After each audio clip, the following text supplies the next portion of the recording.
আসসালামু আলাইকুম everyone, Mohammad Roni YouTube চ্যানেলে আপনাদের সকলকে জানাই স্বাগতম। দ্বিতীয় ব্লগে চলে আসছি আমরা।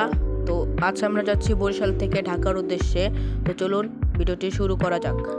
Okay, let's go. Mohammad Roni YouTube চ্যানেলে আপনাদের সকলকে জানাই স্বাগতম। ঢাকা যাব, দ্বিতীয় ব্লগে চলে আসছি আমরা। লঞ্চ ঘাটে যাওয়া, আজ আমরা যাচ্ছি বরিশাল থেকে ঢাকার উদ্দেশ্যে। একটা অটো নিয়ে নিলাম, শুরু করা যাক। অটোতে করে চলে যাচ্ছি লঞ্চ ঘাটের উদ্দেশ্যে। এটা বরিশাল মেন টাউন না, এটা হচ্ছে পটুয়াখালী রাঙ্গাবালী উপজেলা। তো চলুন আমরা লঞ্চ ঘাটের দিকে যাই।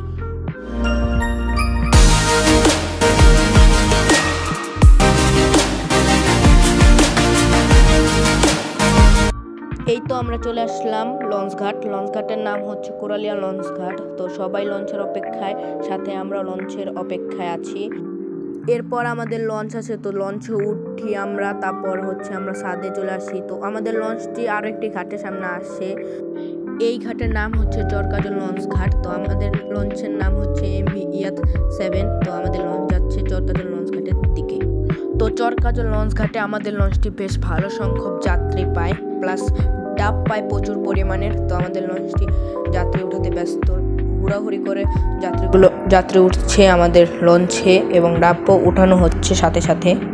এরপর আমাদের লঞ্চটি চরকাজল ঘাট থেকে ছেড়ে দেয়। তারপর চলে আসে চরশিবা লঞ্চ ঘাট। চরকাজল থেকে চরশিবা লঞ্চ ঘাটের দূরত্ব 5 মিনিটের। তো চরশিবা লঞ্চ ঘাটের পর আরও একটি ঘাট আছে, আউলিয়াপুর লঞ্চ ঘাট। তো সেই ঘাট থেকে আমরা নেমে যাই, নেমে হচ্ছে গিয়ে উলানিয়া যাই। উলানিয়া থেকে আমরা বাসে করে ঢাকার উদ্দেশ্যে যাই। চরশিবা ঘাটে কিন্তু খুব কলা আর অল্প কিছু ডাব রয়েছিল। যাই হোক, যা বলেছিলাম আমরা উলানিয়া থেকে বাসে চড়বো, তো আমরা বাসে চড়ি। তো এই বাসটির নাম হচ্ছে নিউ অন্তরা। আমাদের বাসটি ছাড়ে উলানিয়া ব্রিজ থেকে 8:30টার দিকে। তারপর আমাদের বাসটি বেলা 11:30টার দিকে চলে আসে পটুয়াখালী লেবুখালী ব্রিজে। পটুয়াখালী লেবুখালী ব্রিজটি খুব সুন্দর ছিল।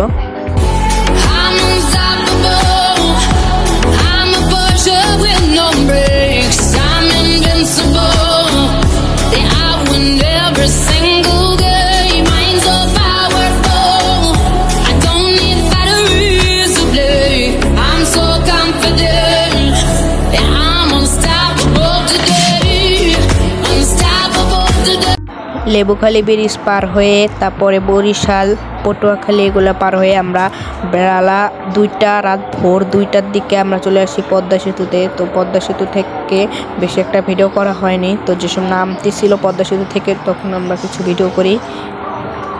পদ্মা সেতুর পর আর কোনো ভিডিও করা হয়নি। আমাদের ঢাকা নামিয়ে দিয়েছিল ভোর 4টার দিকে। তো এই পর্যন্ত এই ভিডিওটি। সকলে ভালো থাকবেন, সুস্থ থাকবেন। ধন্যবাদ। নতুন ভিডিও আসবে, সাবস্ক্রাইব করবেন নতুন চ্যানেল।